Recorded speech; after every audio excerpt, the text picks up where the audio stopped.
problème, à partir de cette grille, fini le Congo, tout est contrôlé par elle, dans le plus grand secret. C'est ce qu'affirme l'ancien président de la République, Pascal Lissouba. Selon lui, le Congo ne savait même pas combien de pétrole était extrait de son sous-sol. Nous ne savons rien de ce qui se passe et nous n'avons même pas la quantité du pétrole qui sortait de notre pays, nous ne la connaissons pas. Vous voulez dire que les autorités congolaises ne la connaissaient pas. Ne connaissaient pas la quantité de pétrole extraite de leur sol? Par quel moyen?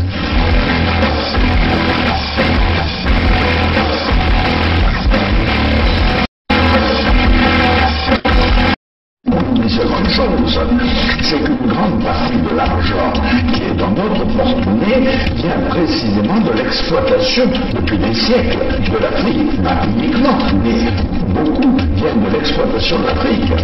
Alors, il faut avoir un petit peu de bon sens, je ne dis pas de générosité, de bon sens, de justice, pour rendre aux Africains, je dirais, ce qu'on leur a pris, d'autant que c'est nécessaire si l'on veut éviter les pires convulsions ou difficultés avec les conséquences politiques que ça comporte dans le prochain avenir.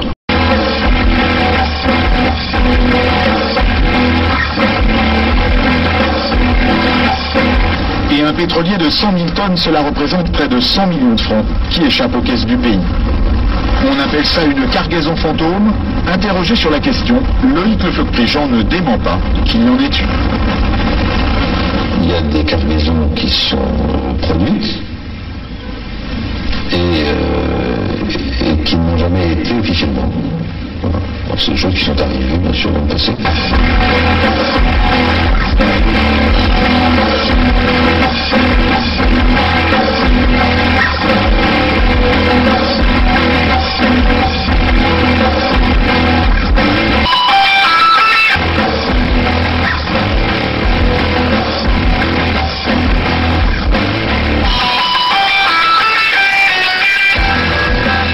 Chers compatriotes, je suis en difficulté, je me bats contre la mort, mais cependant, je vous demande de vous lever pour le changement. Je ne serai pas battu pour rien. Battez-vous. Je ne serai pas battu pour rien. Levez-vous, comme un seul homme. Faites-moi plaisir. Je me bats sur la vie de mort. Vous aussi battez-vous pour votre changement. Allez-y. Il y va de l'avenir de vos enfants. Battez-vous. Merci. À mon avis, après analyse, je pense que le président Lissouba n'était pas prêt à organiser une élection présidentielle. Je crois qu'il cherchait l'application d'un article de la Constitution qui disait que si pendant la campagne électorale l'un des candidats venait à mourir, le président de la République était autorisé à proroger son mandat et à renvoyer l'élection à plus tard. Je crois qu'il cherchait, à mon avis, cet incident-là pour que l'élection n'ait pas lieu. Parce que moi, je pense qu'il n'était pas sûr de la gagner. L'objectif, c'était Denis Sassou Nguesso. Neutraliser Denis Sassou Nguesso. Oui, neutraliser Denis Sassou Nguesso pour que l'élection n'ait pas lieu. C'est un secret qu'il y a que les éléments de l'armée angolaise qui sont dans le pays, qui nous ont apporté leur soutien dans la dernière phase. C'est un secret qu'il y a que les éléments de l'armée angolaise qui sont dans le pays, qui nous ont apporté leur soutien dans la dernière phase. C'est un secret qu'il y a que les éléments de l'armée angolaise qui sont dans le pays, qui nous ont apporté leur soutien dans la dernière phase. On ne pouvait pas s'allier avec les Souba pour que nos amis de Luanda se croisent les bras. Donc nous avons obtenu un appui matériel de Luanda qui nous a permis d'aller vers la fin de la guerre. Mais je dois dire que cet appui, nous l'avons obtenu début octobre 1997, mais la guerre avait commencé le 5 juin 1997. Et les armes venaient d'où alors? Comment elles étaient acheminées? Il y a les airs, il y a les mers, il y a les routes. Pour partir de Luanda au Congo, je crois qu'on n'a pas besoin d'un miracle, non? C'est un grand État qui a des avions, qui a des bateaux, comment puis-je vous dire? Par quel chemin seraient passées ces armes pour arriver? Ben, ils sont arrivés. Donc nous avons obtenu un appui matériel de Luanda qui nous a permis d'aller vers la fin de la guerre. Et les armes venaient d'où alors? Comment elles étaient acheminées? Il y a les airs, il y a les mers, il y a les routes. Pour partir de Luanda au Congo, je crois qu'on n'a pas besoin d'un miracle, non? C'est un grand État qui a des avions, qui a des bateaux, comment puis-je vous dire? Par quel chemin seraient passées ces armes pour arriver? Ben, ils sont arrivés. Donc nous avons obtenu un appui matériel de Luanda qui nous a permis d'aller vers la fin de la guerre. Et les armes venaient d'où alors? Comment elles étaient acheminées? Il y a les airs, il y a les mers, il y a les routes. Pour partir de Luanda au Congo, je crois qu'on n'a pas besoin d'un miracle, non? C'est un grand État qui a des avions, qui a des bateaux, comment puis-je vous dire? Par quel chemin seraient passées ces armes pour arriver? Ben, ils sont arrivés.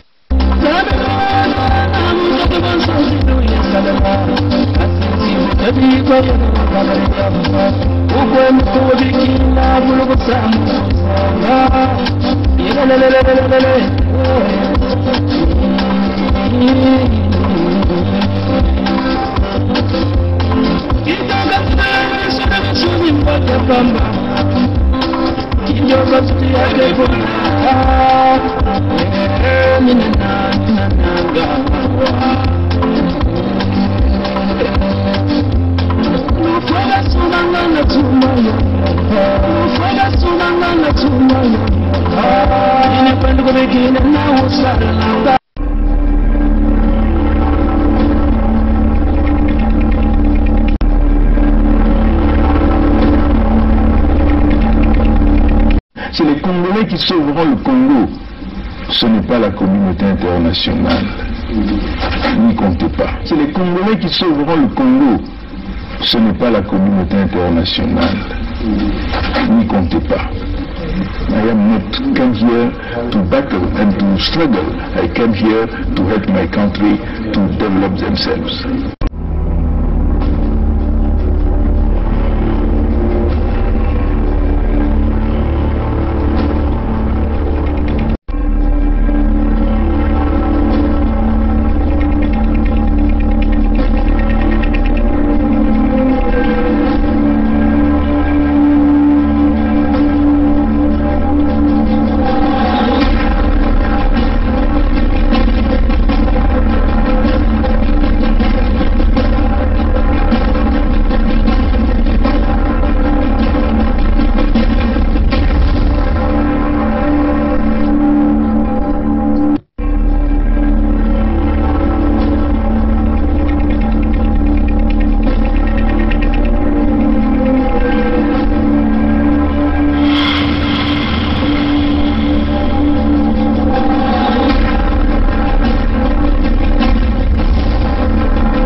Salut à vous, mes chers amis, démocrates africains, peuple du monde entier, j'espère que vous m'entendez très bien. Nombreux parmi vous venez de suivre France 2, hein? Éventuellement l'émission Cash, hein, qui a parlé de Strauss-Kahn Dominique comme étant un homme influent et tout ça, et ainsi de suite. Mais avant d'abord qu'on arrive là, ils avaient déjà fait passer une très grande publicité, hein, pour essayer de mobiliser le maximum des gens pour que tout ce monde-là vienne s'accrocher à France 2, donc la 2, pour suivre donc cette émission. Mais qu'avez-vous appris là-bas, hein? En suivant cette émission, qu'avez-vous appris? Zéro. Moi j'ai appris zéro. Rien de nouveau. Parce que nous connaissons déjà les méthodes opérandi de Sassou, les méthodes opérandi de ses complices dans le système mafieux de la France-Afrique. Comprenez ça, chers amis? Merci beaucoup, mon frère, ma frère. Vous comprenez? Il n'y a rien de nouveau. Vous connaissez déjà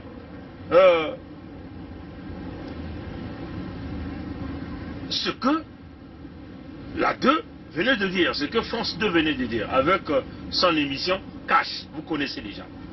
On ne peut rien apprendre au Congo que nous sommes. On ne peut rien apprendre à tous ceux qui sont suffisamment informés dans le système international sur la mafia française, la mafia de la France-Afrique. Comprenez, chers amis? Nombreux s'attendaient à autre chose. Nous, on savait ce qui devait se dire, ce qui devait être fait, ainsi de suite. Mais ce que vous devez savoir, mes chers amis, la 2, France 2, vous qui vivez en France, je crois que vous le connaissez mieux que moi, c'est un média public. Donc c'est un média qui est financé avec les fonds du contribuable français. Comprenez? Donc, la 2, c'est comme Télé Foufou, Télé Congo, qui est dirigé par les Moshi et les Nordistes au pouvoir. Comprenez ça, chers amis? Donc, tout ce que les programmations qui viennent au niveau de la 2, c'est des programmations dictées, c'est des programmations qui passent par un processus de filtration, par un processus de veto. Donc en réalité, tout ce qui passe à la 2 fait la promotion du gouvernement et du régime en place. Donc le régime Macron aujourd'hui. Comprenez bien, là où je suis en train de vous emmener, mes très chers frères et sœurs, les peuples Congo, comprenez là où je suis en train de vous emmener. Dominique Strauss-Kahn, hein? Qui est-il? Il est français, ex-patron du Fonds monétaire international. Comme vous l'avez appelé, le mania des finances, donc un mafieux dans le système des finances, qui a su utiliser son carnet d'adresses pour connecter tous les dictateurs et se faire de l'argent. Mais Dominique Strauss-Kahn, c'est aussi un agent informateur du système politique français. C'est aussi un agent informateur dans le système économique français. Dominique Strauss-Kahn, c'est un agent des renseignements. Donc, un élément capital au niveau du palais de l'Élysée. Donc, qu'il s'agit du pouvoir de Sarkozy Nicolas, le pouvoir de Yolande François, celui que vous appelez François Hollande, et aujourd'hui de Macron Emmanuel, Dominique Strauss-Kahn joue le même rôle, agent de renseignement des dirigeants au niveau du palais de l'Élysée. C'est pas pour rien qu'il a été piégé aux États-Unis avec cette affaire de viol. Parce qu'on voulait le saboter, on voulait l'enlever de là. Parce que les anglo-saxons savaient que c'était un agent. Un agent. Comprenez ça, chers amis?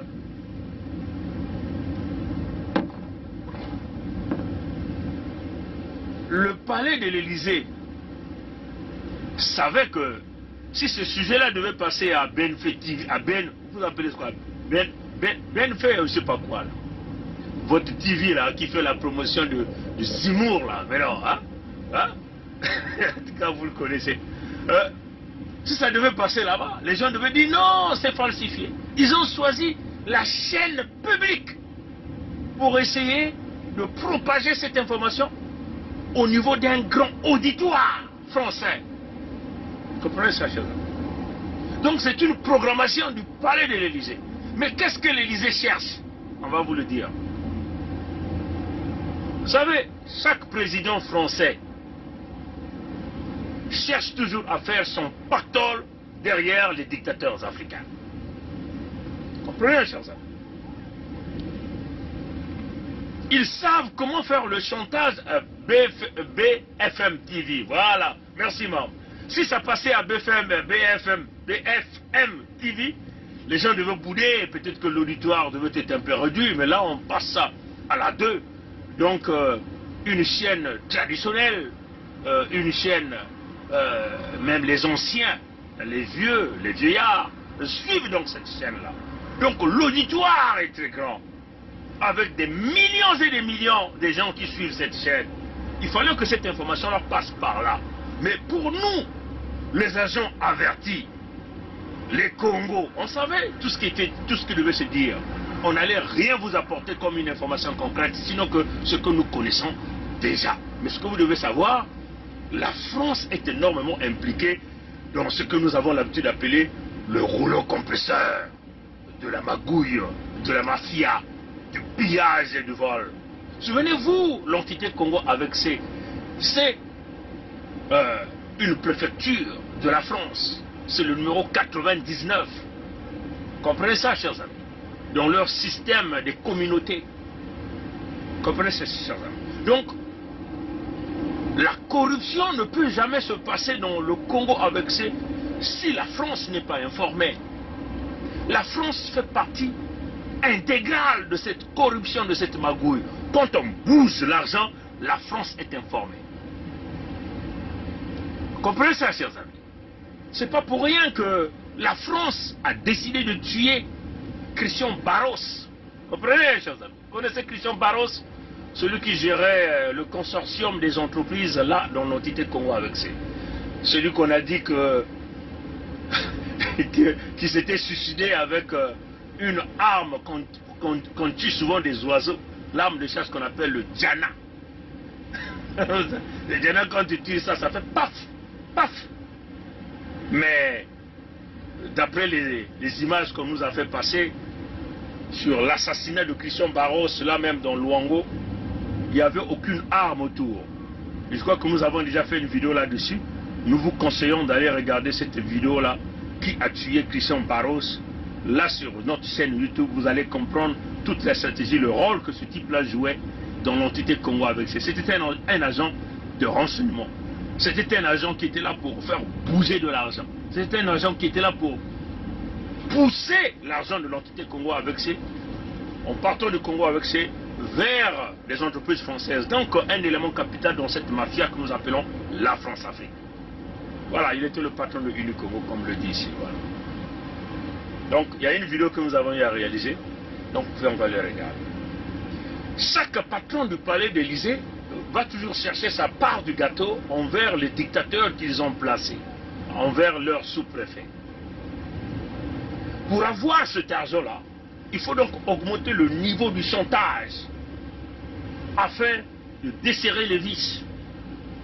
Et le niveau de chantage fait que les dictateurs tremblent. Quand les dictateurs tremblent, ils sont obligés d'ouvrir donc leur boîte à Pandore, comme un peu les Pandora Papers. C'est cela. Hollande l'a fait. Quand Nguesso voulait changer la constitution, Hollande a joué au caïd, vous vous souvenez? Parce que Hollande n'était jamais parti à Brazzaville, mais Sarkozy avait pris son courage d'aller à Brazzaville, aller chercher ses malles d'argent lui-même. Parce que Sarkozy, c'est un escroc lui-même. C'est un escroc. Il n'a pas voulu passer par les intermédiaires. Il s'est déplacé lui-même pour aller prendre ses malles d'argent sur Brazzaville. Et ça, vous le savez. Hollande n'était jamais parti ce que les intermédiaires amenaient ou le Nguesso amenait ne suffisait pas. Donc Hollande attendait Sassou dans un coin. Quand il était arrivé au moment de changer la constitution, c'est là où Hollande a dit, a bloqué. Hollande a bloqué. Hollande a d'abord commencé à bloquer quand il a donné les doubles pattes à Lopez, hein? Celui qui était l'ambassadeur de Sassou sur la place de Paris, au poste du premier secrétaire de la francophonie à Dakar. Vous vous souvenez de ça? Hollande a donné les doubles pattes. À l'époque, nous avons au Canada le premier ministre Stephen Harper qui était parti là-bas. Stephen Harper qui avait refusé même de saluer Nguesso et qui a aussi donné le deuxième double patte à Sassou. Et là où on avait positionné, comment on appelle cette dame, Michael, hein? Michael, c'est son prénom qui m'échappe là, hein? Elle était après devenue la gouverneure du Canada, hein? Elle a d'abord occupé cette fonction de premier secrétaire de la francophonie, hein? Ça vous le connaissez. Et c'est là où Hollande avait commencé à donner les doubles pattes, à fermer les verrous, pour pousser le dictateur dans ce fameux couloir-là, ce couloir qui permet au président français de sucer tout le jus de ces petits préfets qui sont un peu des récalcitrants. C'est-à-dire que ceux aussi qui sont habitués à la mafia. Parce que ces présidents français-là savent que ces dictateurs africains sont des spécialistes de la mafia, dans la manipulation, dans les montages. Quand même que le franc CFA est géré au niveau de la France, avec ses fameux comptes, mais ces dictateurs-là déjouent les présidents français et le système économique, financier français à travers les préfinancements pétroliers ou les préfinancements des ressources naturelles. C'est quoi les préfinancements? C'est-à-dire, les dictateurs appellent les traders du pétrole, du gaz, de l'or, du diamant. Les traders arrivent et le dictateur leur demande de leur apporter le cash. Comprenez? C'est comme ça qu'ils arrivent à contourner tous ces systèmes. C'est là où la France comprend que merde, on a été trompé. Les traders, qu'est-ce que les traders font? Les traders partent donc en négociation avec les banques pour dire que nous avons un business. Nous aurons des cargaisons et des cargaisons de pétrole, de gaz. Nous aurons des carats et des carats de diamants. Nous aurons des onces et des onces d'or. Voilà notre démarche. Nous projetons tant de barils, tant de milliards qui vont rentrer à telle période. Donc, nous voulons négocier que vous nous donnez le cash, donc une dette à un taux d'intérêt très bas. C'est comme ça que ça fonctionne. Les banques savent ce système. Comprenez ça, chers amis. Et les banques prennent le cash, donnent donc aux traders. Les traders qui leur garantissent le remboursement avec un taux d'intérêt plus élevé, plus ce que nous appelons les commissions des directeurs généraux du niveau des banques. Donc tout le monde reçoit sa part de la corruption où il est. Quand les traders reçoivent ce cash-là, les traders utilisent le système international, ce fameux système-là des jets privés qui peuvent décoller rapidement d'un point A à un point B avec le cash. Voilà pourquoi Nguesso, on attend un peu que les pompiers passent et on va continuer.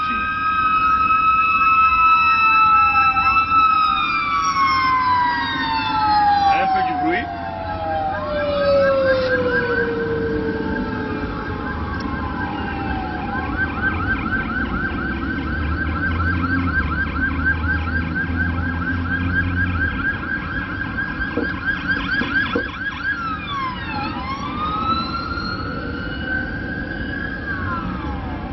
Voilà, on s'excuse, on attendait que les pompiers passent pour éviter que tout ce bruit-là ne rentre. Donc, une fois que les traders là ont le cash dans leur malle en dollars américains, en euros, le cash donc de l'argent liquide, ces traders là peuvent donc prendre les jets privés et donc rencontrer les dictateurs dans leur lieu de résidence. Voilà pourquoi le Mossi avait construit l'aéroport de Lombo. Et quand ces traders-là arrivent avec le cash, il donne donc le cash aux dictateurs. Et ça, c'est de l'argent qui échappe aux dirigeants politiques français, au trésor public français. Parce que, comme vous le voyez, que toutes les fois qu'on achète le pétrole du Congo ou le gaz du Congo ou de n'importe quel pays où la France utilise son veto, le paiement passe au niveau du compte d'opération, au niveau de la Banque de France. Voilà pourquoi c'est là où on dit on vole les Africains. Comprenez ça, Joseph? Et c'est là où on contrôle les dictateurs, on contrôle les pays francophones. C'est là où on nous rend pauvres. Mais les dictateurs sont devenus de plus en plus malins pour contourner ce verrou que nous appelons la Banque de France et les escrocs dans le système politique français, le système économique, en passant par les traders. Donc aujourd'hui vous avez Nguesso qui traîne des casseroles avec des Trafigura, des Glencore. Voilà, il y en a beaucoup de traders. Il y a Mercury, ainsi de suite. Et eux-mêmes aussi, ils ont créé leur compagnie comme Orient, hein, comme France 2 vous a parlé, donc Cash Orient, de Lucien et Bata, hein, éventuellement, fait partie aujourd'hui de ces compagnies de trading là, qui assurent dans cette mafia. Voilà pourquoi les Nguesso, dans leur système, ils ont même des banques parallèles qu'ils ont mis là dans l'entité Congo pour bien faire fonctionner ce système mafieux. Bouger l'argent du Congo du point A au point B. Vous comprenez ça, chers amis? Donc, Hollande comprenait ce système. Hollande dit, mais ce gars-là, comment on va faire pour avoir le cash là? Parce qu'ils doivent tout contrôler. Et on l'attendait au tournant là. On l'a poussé dans ce couloir là, de ce référendum là. Vers la fin, on l'a coincé, on l'a dit, il n'y a pas d'autre chose. Il n'y a pas d'autre option. Ou tu sors l'argent, ou tu es dehors. C'est ce qu'on lui a dit. Mais comme il est assoiffé du pouvoir, il peut tout vendre. Il peut vendre ses enfants, il peut vendre sa mère, il peut vendre ses caleçons, il peut tout vendre à cause de ce pouvoir-là. Et donc il a donné l'argent à Hollande. Hollande a eu sa part des puits de pétrole, hein, selon certains témoignages, certains disent. Et ce qui fait que Hollande avait libéré, Hollande est venu le dire carrément que Nguesso pouvait aller changer la constitution. Donc il avait donc oublié déjà même toutes les promesses qu'il avait eu à réaliser lors de son discours, je crois, à Dakar, hein, ou au Burkina, je ne sais pas trop. Vous comprenez ça? Nous sommes aujourd'hui au même point. Parce que l'argent des générations futures dont vous entendez là, c'est 100 000 milliards de dollars américains. Vous comprenez ça, chers amis? 100 000 milliards de dollars américains. Cet argent-là que les Nguesso ont. Comprenez ça, chers amis? 100 000 milliards de dollars américains. Les Français savent où se trouvent certains. Mais une grande partie de cet argent-là échappe aux Français. Une grande partie de cet argent-là échappe aux Français parce que c'est le cash. L'argent-là, c'est en liquide. Comprenez ça? Malgré que les Français ont envoyé Dominique Strauss-Kahn pour infiltrer le système de Nguesso en tant qu'agent de renseignement en voulant rendre des services, Dominique Strauss-Kahn aussi rencontre au palais de l'Élysée. Vous dites, tel gare a tel argent, à tel endroit, à tel endroit. Mais Nguesso était aussi un véritable Pablo Escobar. Comprenez ça, Nguesso, que vous voyez là, ça ce que vous voyez là, un voleur professionnel, il connaît bien le français. Et donc lui aussi, il a créé son réseau parallèle à lui. Ce que nous appelons le véritable réseau de Pablo Escobar, dépassant même Pablo Escobar. Et il a dissimulé le cash. C'est en multimilliards de dollars américains. On vous a dit, l'argent des générations futures, c'est plus de 100 000 milliards de dollars américains. Et c'est cet argent-là que Macron veut. Macron dit, pas question, je dois avoir cet argent-là. Parce qu'ils sont maintenant informés que ce type-là a le cash, il a beaucoup d'argent. Macron, en faisant ses calculs avec ses collaborateurs dans le système de la banque française, hein, au trésor public français, Mais ils se rendent toujours compte que non, il y a trop d'argent que ce type-là nous casse. Il doit sortir cet argent-là. Macron est en train de viser une élection. L'élection arrive. Étant un post-croc dans ce même système, malgré qu'il a envoyé une fois Benalla d'aller prendre le cash à Oyo, mais Macron sait que le Pablo Escobar, de l'entité Congo avec le béninois Mbossi, que nous appelons Sassou Denis Maturin, leur cache la véritable vérité. Comprenez ça? Donc on a dit, comment on va faire pour aller chercher cet argent-là? Il faut donc pousser ce gars-là. Il faut donc l'exposer au maximum, mes chers amis. En amplifiant la pression. Et quand les Pandora Papers sont sortis, ils ont dit oui, il faut le mettre là à l'intérieur, faire une émission spécifique sur Dominique Strauss-Kahn avec sa relation avec Nguesso. Comprenez ça, mes chers amis? C'est cette vérité que personne ne vous dira. Il n'y a que des kémites qui vous diront cette vérité-là.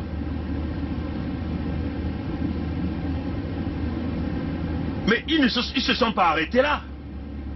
Vous avez vu un agent conseiller apparemment de Moti, de Nguesso, qu'on appelle Lucien Ebata, qui partait, je ne sais pas d'où, peut-être de Brazzaville, mais on l'attendait de pied ferme au Bourget, parce qu'il a mené le cash.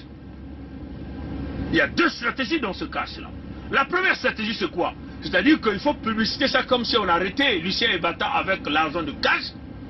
Comme ça, d'une manière officielle, le trésor public français va récupérer cet argent. Mais ils ne disent jamais à qui ils vont donner cet argent. Normalement, dans des pays sérieux, on dit bon, on récupère cet argent, on va le renvoyer dans notre Congo avec ça, ou on va l'investir au niveau des associations à but non lucratif de ce pays-là. Mais les Français ne disent jamais où part cet argent. Donc, d'une manière officielle, les douaniers français vont récupérer cet argent. Et derrière, la main du palais de l'Élysée met comme ça, récupère l'argent. Ces gens-là, ce n'est pas pour une première fois. C'est des récidivistes. C'est des gens qui récidivent à tout le temps pour aller prendre, venir en France avec le cash. Et cet argent est toujours récupéré. Ils n'ont jamais dit à qui ils donnent cet argent et où part cet argent-là. Comprenez ça, chez eux? La deuxième stratégie de cet argent de Lucien Ebata, c'est augmenter encore cette pression au Mossi. Parce que mettre Lucien Ebata en examen, augmenter la pression avec des investigateurs, le pousser 24 heures d'interrogation, il sera obligé de sortir toutes les vérités sur où il a pu lui aussi planquer l'argent, bouger l'argent du Sud Congo que le Mossi, le Nguesso Sassou lui a dit, qui lui a demandé de faire. Donc les Français cherchent une grande vérité pour mettre leurs mains sur l'argent que le Mossi Sassou a volé. Et une fois qu'ils auront mis leurs mains sur cet argent, ils vont donc raver cet argent dans le calme, sans pourtant que toi et moi on soit informés de cet argent. Ouais, Michael Jean, voilà, ça c'est elle qui était devenue la secrétaire générale de la francophonie. Quand on avait talonné Lopez, l'ambassadeur de Sassou sur la place de Paris, à Dakar. Comprenez ça, chez eux? Voilà pourquoi dans la stratégie de communication du palais de l'Élysée, ils ont choisi donc la 2 pour augmenter la pression. Et en ajoutant à ça Lucien Ebata, l'affaire de Lucien Ebata, pousser Lucien Ebata, l'enfermer, 24 heures d'interrogation, il sera obligé de craquer parce qu'il n'est pas comme toi et moi. Il va craquer, il va tout dire et les Français iront chercher cet argent. De l'autre côté, Nguesso, voyons déjà qu'on a déjà un élément très important comme Lucien Ebata entre les mains. Il est obligé simplement de dire à Macron, mais écoute, laisse-le, l'argent est là-bas, va prendre l'argent. Voilà la stratégie, voilà pourquoi ils ont choisi la 2 pour vous dire ce que vous connaissez déjà. Mais la France fait partie intégrale de cette mafia. L'objectif de cette France, c'est de saisir cet argent récupérer cet argent pour que ça permette aux politiciens français de se servir convenablement, de financer leur campagne électorale.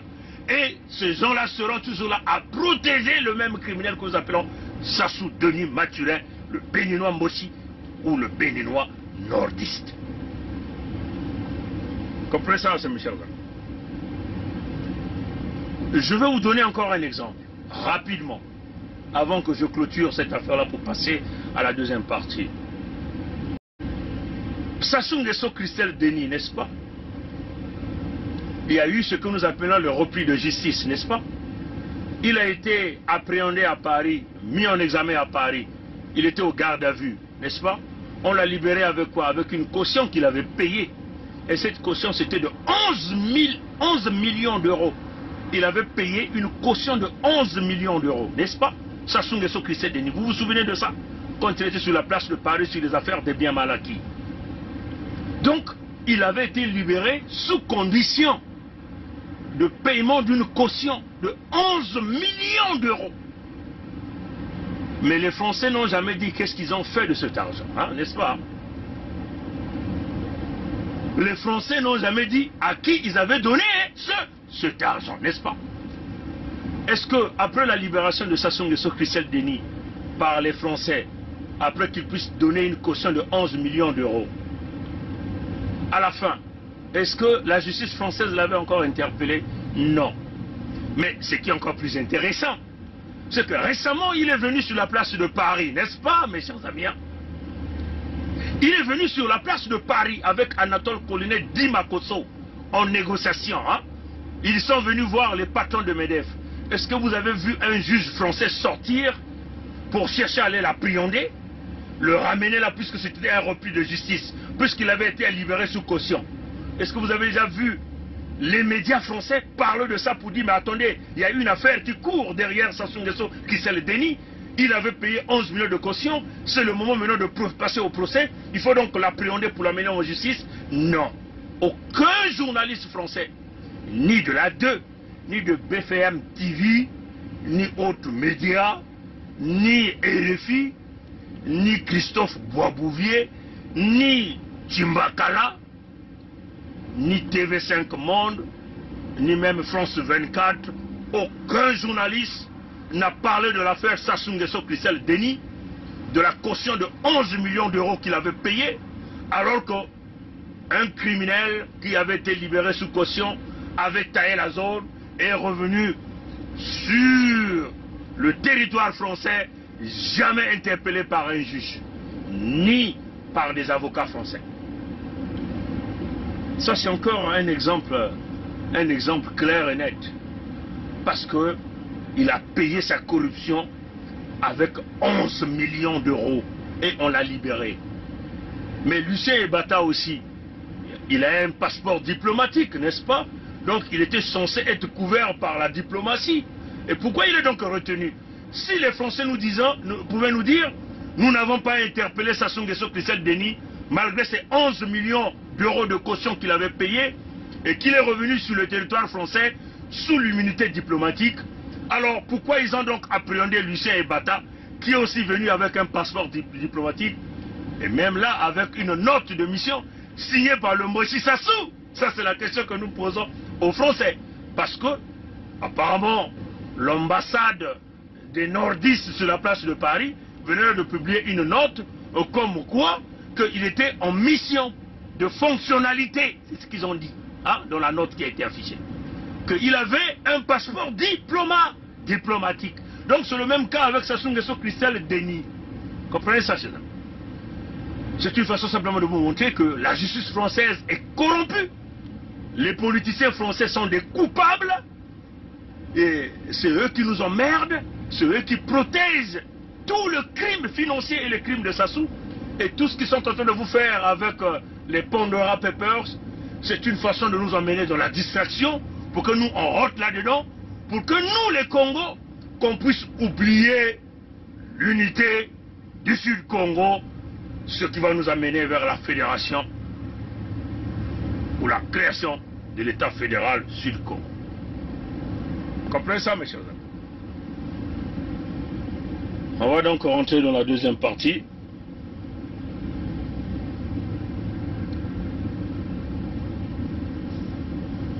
Ça c'est du café. Tim Hortons, café du Canada. C'est pas une publicité qu'on veut leur donner. Mais s'ils veulent aussi signer un contrat avec nous pour la publicité, pourquoi pas? On peut toutefois prendre ces multimillions de dollars pour fonctionner avec. Donc vous comprenez tous cette stratégie de la France. En réalité, la France veut aller chercher une grande partie de ce magot. Ce n'est que ça. Ils ne sont pas là pour aider les Congos. Non, pas encore. Les Congolais, donc les nordistes, avec leur noyau nordiste Mbosi. Ils sont là parce que ils veulent aller récupérer l'argent qui appartient au Congo, volé par les Mbosi ou le Béninois. Mbosi, Sassou et Mathurin, sous la protection des Français. Les Français veulent aller racler cet argent. C'est ce qui importe les Français. Tout ce bruit qu'ils font, ils n'ont qu'une seule intention, récupérer tout l'argent du Sud-Congo que le Mbosi est allé cacher sous leur complicité. Ils ne sont pas là pour aider, pour nous aider, nous les Congos. Donc comprenez que la France demeure notre ennemi. Les Mbosi et les nordistes demeurent aussi notre ennemi. Comprenez ça? Donc, c'est une façon de vous dire que vous devez vous concentrer dans ce que nous appelons l'unité du Sud-Congo. Je vais terminer avec... je vais donner rapidement une réponse, puisqu'il fait déjà nuit, une réponse à Boukadia. À Boukadia. Un vieux qui ne veut pas lâcher la prise. Il veut à tout prix, mais n'aura jamais ce coq-là. Dites-lui que nous serons là. On va s'opposer à lui au Sud-Congo pour qu'il aille chercher ce fameux coq. S'il veut avoir ce coq-là, il ira diriger les régions du Nord Congo avec les Mbosi. Le Sud va aller dans le fédéralisme démocratique où il n'y aura plus de président. On ne veut plus avoir des escrocs, des gens qui ont chômé toute leur vie, des gens qui ont été nourris que par la politique, par les coups tordus, par les coups bas. Des gens qui sont rentrés dans leur loge avec leur sorcellerie, protéger tout ce qui appartient aux Français et protéger le pouvoir des Mbosi et continuer à augmenter la misère des Congos. Donc je vais rapidement aller lire ce fameux tweet de Boukadia et on va lui répondre rapidement. Rapidement. On ne va pas passer beaucoup de temps sur lui parce que lui là, nous l'avons déjà mis dans l'eau.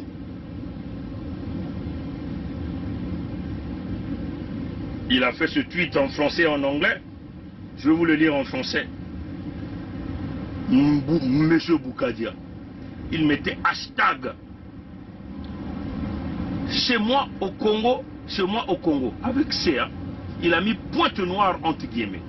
Pointe noire ne doit pas tomber. C'est ce qu'il dit. Pointe noire ne doit pas tomber. C'est la raison qui a prévalu au refus de l'autorisation pour la conférence de presse sur la table ronde. Je ne savais que la ville de Pointe-Noire était occupée, comme jadis la ville de Paris fut occupée par les nazis. Et ça, ce tweet-là, il a rédigé ça le 6 octobre 2021. Donc il dit, chez moi au Congo-Brazzaville, Pointe-Noire ne doit pas tomber. Et il a connecté Pointe-Noire à Paris.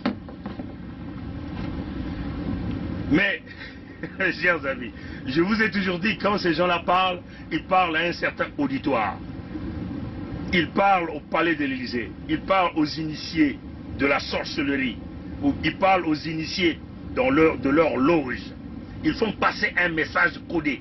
Et nous sommes là pour décoder ces messages-là, pour vous informer. Parce que quand le diable prépare un coup, quand son coup est dévoilé, et vous voyez que ça diminue la puissance du diable.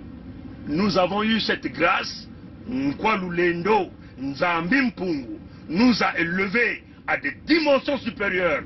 Nkwalulendo, Nzambimpungu nous montre de lui-même la situation générale, ce qui se passe au sud du Congo. Ça, c'est la grâce que nous avons eue. Aujourd'hui, Nkwalulendo, Nzambi Mpungu, à Congo, est en train de nous utiliser comme un instrument pour informer ces gens, les Congos. Et nous sommes là, par la révélation, par la force divine, par la force de nos ancêtres, de vous dire ce qui était caché, voilé, ce qui a fait que l'envoûtement demeure là, là même dans le pandémonium du diable, où vous avez des gros sorciers, comme les Boukadia, travaillent pour le Moshi, pour pérenniser la souffrance du Congo et élever la gloire des Moshi et tout l'argent de leur secte, bien sûr, au profit de la France. Voilà pourquoi ces gens-là avaient imposé au président Youlou de déplacer la capitale de Pointe-Noire à Brazzaville. Nous sommes là dans le combat de Maluango et des Brazza. Par la force des esprits, Dieu nous a élevés, nos ancêtres sont venus, ils nous ont élevés sur une vague tenue par nos ancêtres, mais dont lui-même, Nkwamikangu, Nkwalulendo, Nzambi Mpungu, est en train de guider cette vague. Les ancêtres soutiennent cette vague et Dieu lui-même est en train de guider cette vague. Ils nous ont tous pris, ils nous ont mis au-dessus de cette vague. Il faut simplement se lever à une dimension spirituelle pour comprendre comment nous sommes en train de décrypter tous les messages codés de ces voyous, de ces sorciers qui sont là, qui complotent contre leur propre peuple.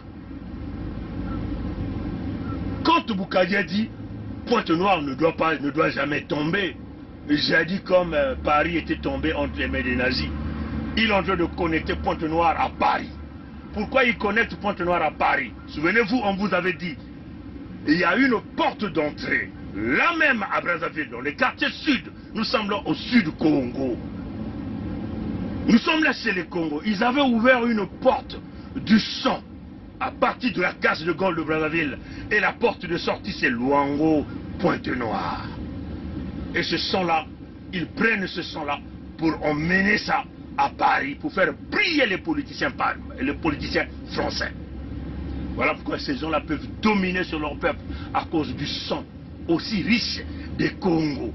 Les Congos sont les descendants de lui-même, Nkwamikangu, Nkwalulendo, Nzambi Mpungu. Ceux qui connaissent la spiritualité Congo le savent. Allez-y demander à Némoin Dansem, il vous le dira.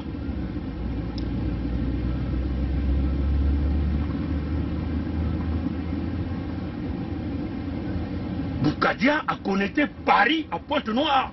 Parce que la porte de sortie du sang de Congo, c'est Luango. Donc voilà pourquoi il dit, il lance le message à ses maîtres de Paris pour dire que Pointe-Noire ne doit jamais tomber. C'est-à-dire que cette porte ne doit jamais se fermer. Si Pointe-Noire tombe, vous n'aurez plus ce sang. Si cette porte se ferme là, c'est fini pour vous. Donc vous devez vous battre par tout le moyen de maintenir cette porte ouverte là. Comme ça, les Moshi utilisés par les Français vont continuer à prélever le sang de Congo. Une grande partie de ce sang partent par le terminal du sang qui se retrouve à Vinza. Voilà la parole de ces gens-là. Et dans son message, il dit, il n'y a que lui, apparemment il dit, il n'y a que lui qui peut garantir l'ouverture de cette porte-là.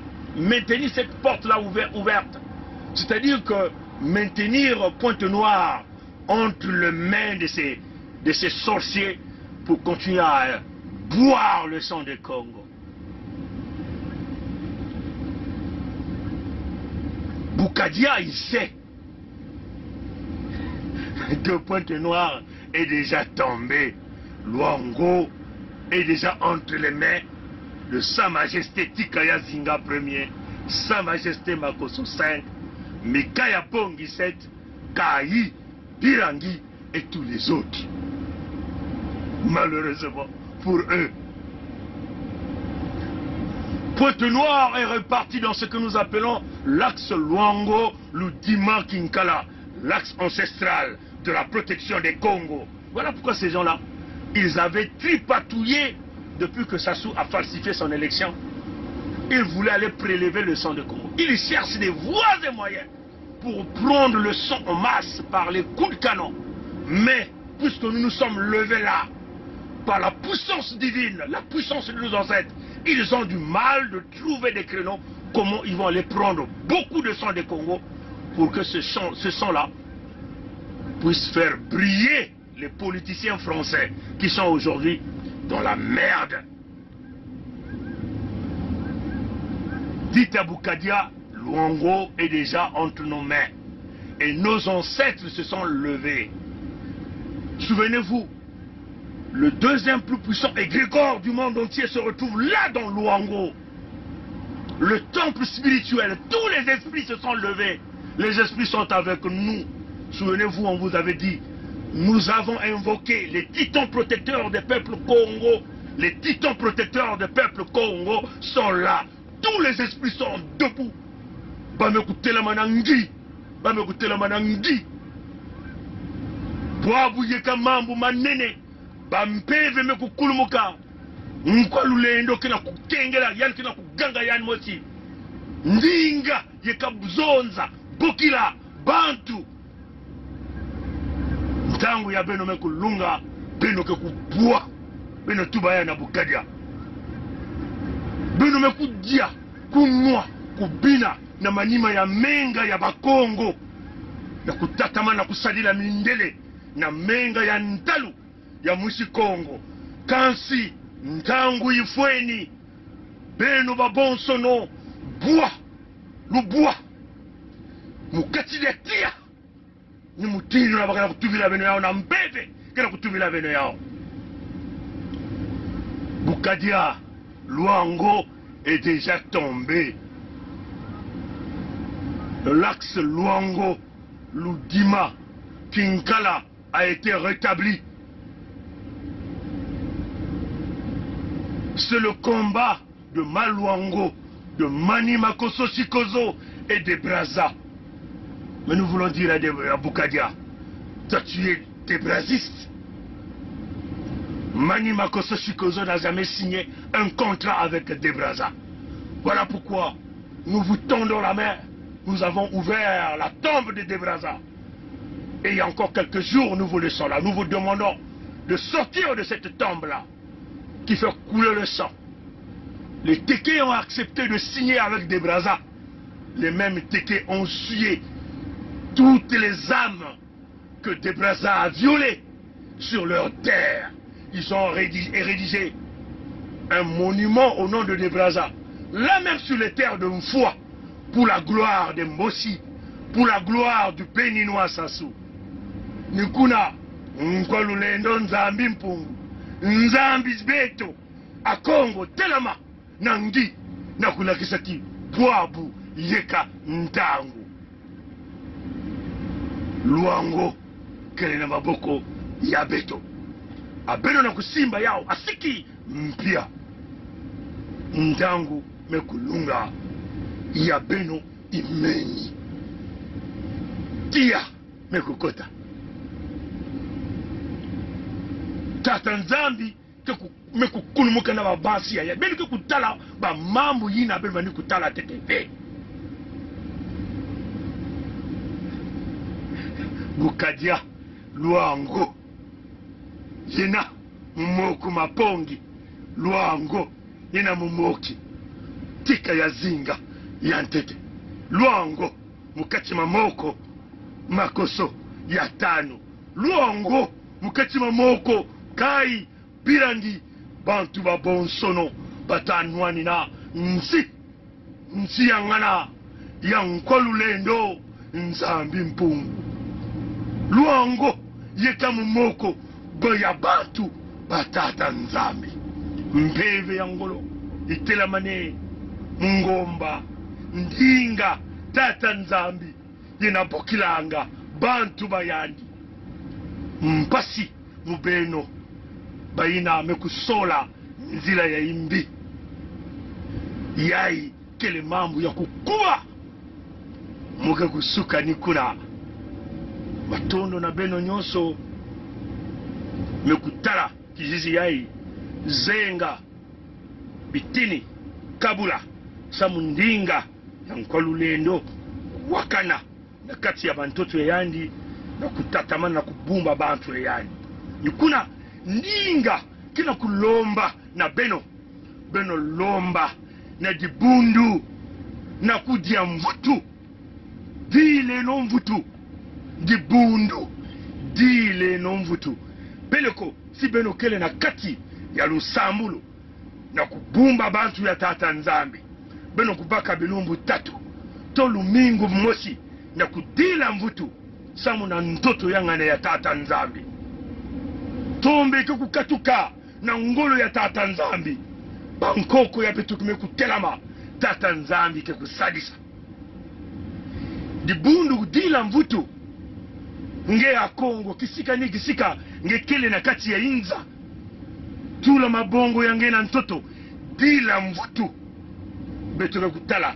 bidimbu bimangu ya tata nzambi ya inintangu na kutatamana na kukota na kati ya bwatu ya Noa beto kota tata meno na kukota na kati ya bwatu ya Noa bwatu ya Noa kena kukanga mwelo ineke kukatuka na dibongo abantu na kukota liaka kuna asiki mpia bayina ke kukota ve bidilu manyongo fulu ke kutatama na kubula matondo na ngudi ya mote bika tata nzambi kusadisa bankoko kusadisa beto kumeno kokoko kong ditadi kokoko kong ditadi kokoko kong ditadi